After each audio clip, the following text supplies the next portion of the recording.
মৃত্যুবার্ষিক 44তম মৃত্যুবার্ষিকী উপলক্ষে আজকের এই প্রস্তুতি সভায় সম্মানিত সভাপতি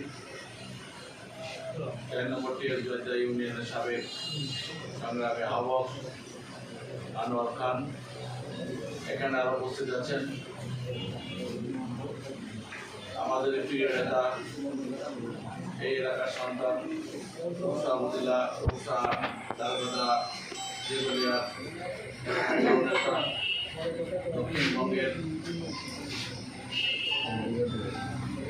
সুস্পষ্টভাষী ও জ্ঞানী মেধাবী একজন নেতা আজিজুল বাড়ি হেলাল ভাইয়ের বড় ভাই, খুলনা জেলা বিএনপির সাবেক যুগ্ম আহ্বায়ক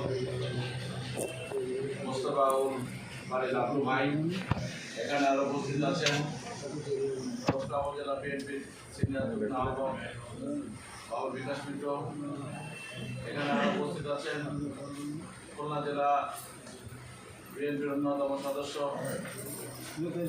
আসাদুর রহমান, এখানে আরও উপস্থিত আছেন রূপসা উপজেলা বিএনপির অন্যতম সদস্য মিন্টু শিকারী, এখানে আরও উপস্থিত আছেন রূপসা উপজেলা বিএনপির অন্যতম সদস্য আব্দুল হাকিম সহ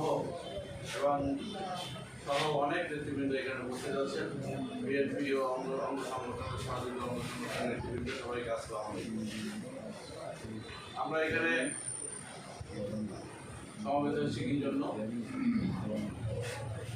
বহুদলীয় প্রবক্তা, যার জন্ম না হলে আজকে বাংলাদেশের যে সাফল্য অর্জন করছে, তার সাফল্য অর্জনের ভিতের উপর বসে আজকে আমরাই সাফল্য অর্জন করতেছি।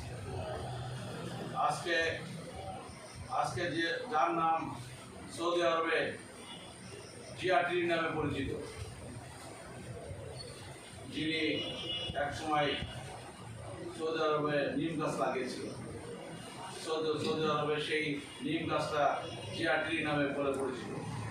আজকে এই সার্ক অন্তর্ভুক্ত হয়েছে, সার্ক অন্তর্ভুক্ত করছে এই শহীদ রাষ্ট্রপতি জিয়া রহমান।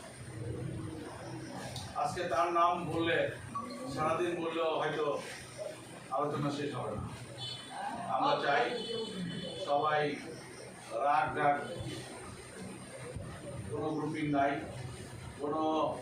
যদি জিয়া রহমানকে ভালোবাসি, এই বাংলাদেশ জাতীয়তাবাদী দলকে যদি ভালোবাসি, সবাই মিলে একত্রিত হতে হয় আমরা এই 4 নম্বর টিএস জয়দা ইউনিয়নকে সুন্দরভাবে 30 মে উদযাপন করতে পারি, সেই আহ্বান জানাচ্ছি আপনাদেরকে। আমি এখানে বিশেষত